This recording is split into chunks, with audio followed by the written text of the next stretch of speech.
G'day legends. Okay, so you know that every single week, if you are a hardcore MMA fan, which you are, you know this, every single week, the UFC brings out their rankings, and in those rankings is their pound for pound rankings. And if you have been watching this sport for a while, you know that the UFC's version of the pound for pound rankings and the media version of the pound for pound rankings is usually absolutely garbage. They heavily favor who is a current champion, and they do a lot of resume stacking rather than actually looking at the skill for skill level of the fighter and just taking out the weight class and imagining if those fighters were all in the same weight class, just looking at their skills. You might also notice that there is already a video on this channel about the pound for pound list, and the pound for pound list is fluid. It changes every single weekend as new fighters come into the roster, fighters come out of the roster, but essentially it changes a lot during the pay-per-views where we see the top fighters in the world actually battle it out.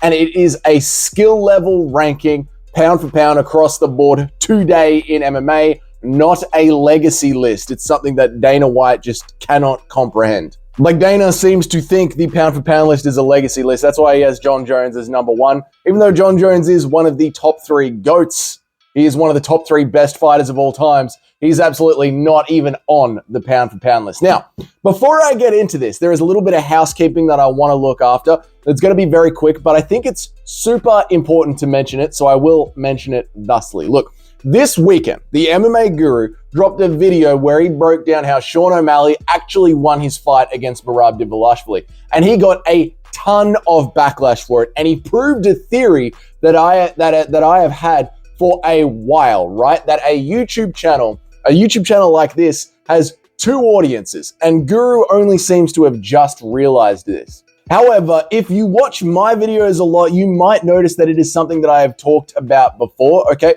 There is a live stream audience, and it feels very, very active and involved. I guess it is active and involved in the channel. But when you look at a live stream audience, especially on this channel, you'll notice that it's between like 10 and 20 viewers per live stream, okay? But when you sit on this side of the channel, you'll notice that every video gets about 100 to 200 viewers on average. Every single video, no matter what it's about, no matter what topic it is, you know, some topics will get more than others, some topics will get a lot of views from a small channel like this. But by the end of the week, every single video will average about 100 to 200 views, okay? But that means, guys, that the majority of our channel's viewers are not there on the live streams, bantering with us. They're not down there in the comments section. They're just enjoying the videos, maybe hate watching the videos, who knows? But they come in, watch the videos, and then move on. And I used to be like this on YouTube, you know, all the time.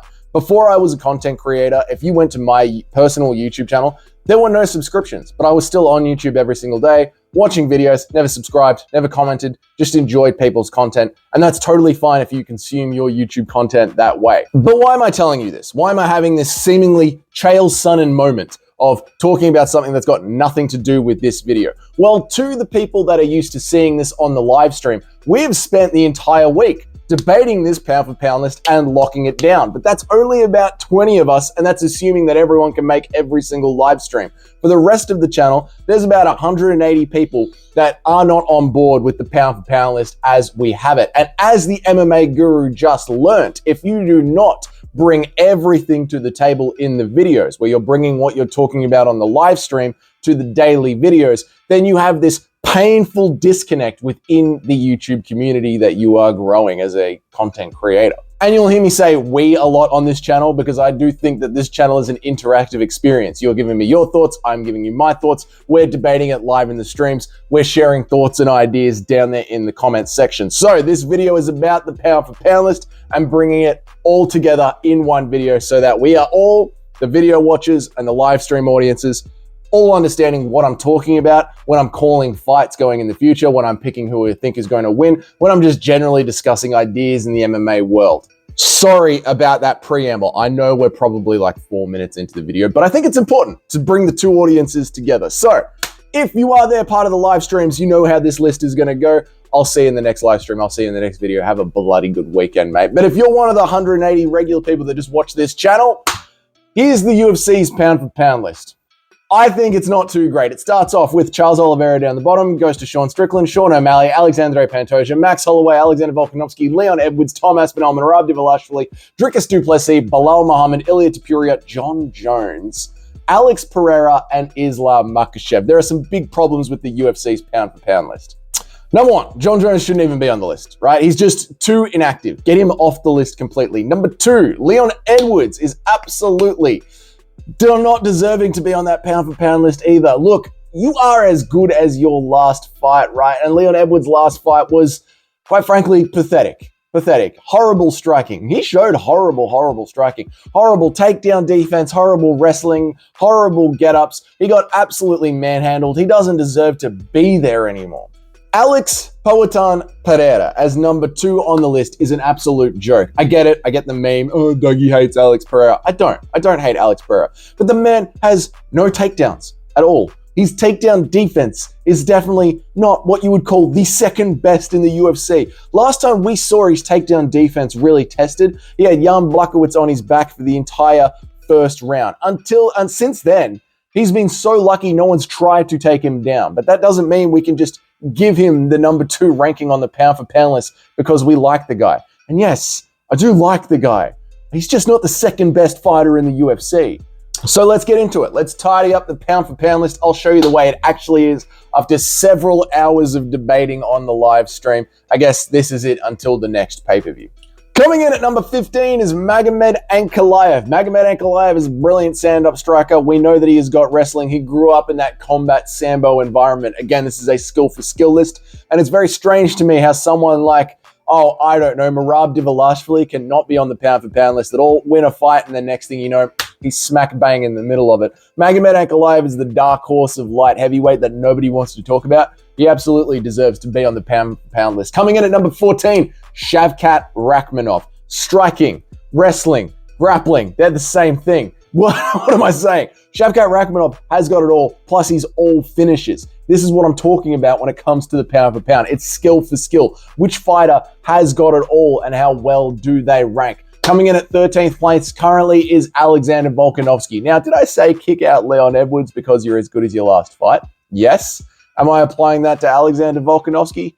No, I'm biased. I'm doing everything I can to keep him in the list. He's one loss away from being booted out of it. Number 12 is JDM. Phenomenal boxing. Now, he does lack on the takedowns and the ground game, but where he thrives on the ground game is his ability to get up. He has showed over his career that JDM is one of those fighters that absolutely refuses to stay down, and he will do whatever it takes to get back up. Number 11 on the list is Robert Whittaker. Robert Whittaker has been either the champion or the number one contender, essentially, for the last 8 years. He is one of the best fighters in the UFC to date and gets criminally underrated. I cannot wait for Robert Whittaker to stomp out these Hamzat the puppy dog Chimaev fans. It's going to be brilliant. Number 10, Arman Tsarukyan. Look, Arman Tsarukyan beat Charles Oliveira. It hurts me to say, but he did beat Charles Oliveira. Charles Oliveira is one of the best fighters in the UFC. Unfortunately, he doesn't make it into the top 15, but he is one of the best fighters in the UFC. Arman Tsarukyan, again, has got the striking and the ground game that makes him an elite fighter. Number 9 is Alexandre Pantoja. You might not like his style, and I don't. I do find that when Alexandre Pantoja finds himself losing on the feet, he does turn to the grappling and make it a little bit of a boring fight.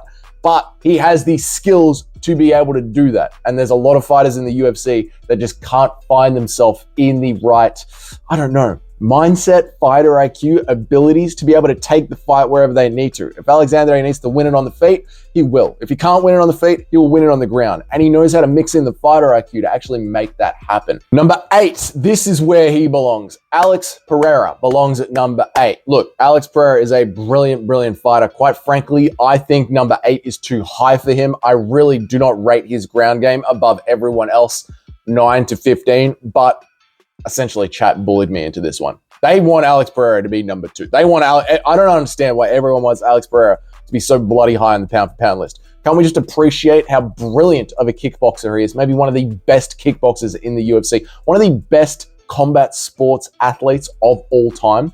But a pound-for-pound MMA fighter, he is not, sir.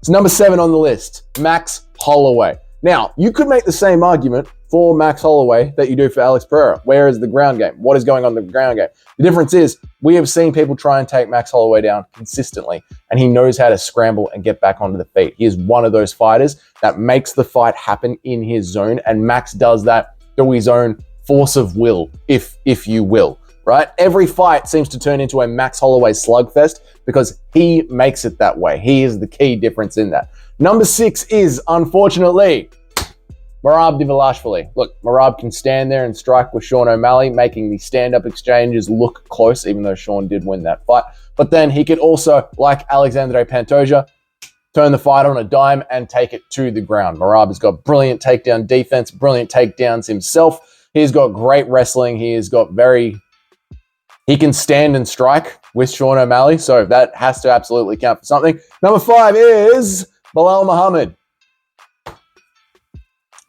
We all saw what he did. We all saw what he did to Leon Edwards. Leon Edwards was an amazing fighter. Bilal did that. So, yeah. All right, now, this is where things get a little bit tricky. Between Ilia Topuria and Dricus du Plessis, this is where we had a lot of our debate time. I got to be quick because, as you can see, my bloody rechargeable lights are dying. But I have something that I like to call the fighter matrix. This is where we break down all the stats out of a fighter and then tally them up out of 100, and we can really get into the nitty-gritty details when we're arguing about who is the best. This one took ages, but it does turn out that Ilia Topuria is ranked a little bit below Dricus du Plessis. So it's number 4, Ilia Topuria, number 3, Dricus du Plessis. Coming in at number 2, someone who grew up in a Brazilian jiu-jitsu gym, has takedowns, has jiu-jitsu, has some of the best boxing in the UFC, and absolutely starches all of his opponents. His entire UFC fighting career is about like 13 minutes, plus he's a world champion. Number 2 is Tom Aspinall, one of the best fighters in the world, skill for skill. Striking, takedowns, jiu-jitsu, wrestling, grappling. He's got it bloody all. He even has a fucking belt, mate. All right, that's where it is. And then, of course, the number 1 fighter in the world is Islam Makhachev. That's it.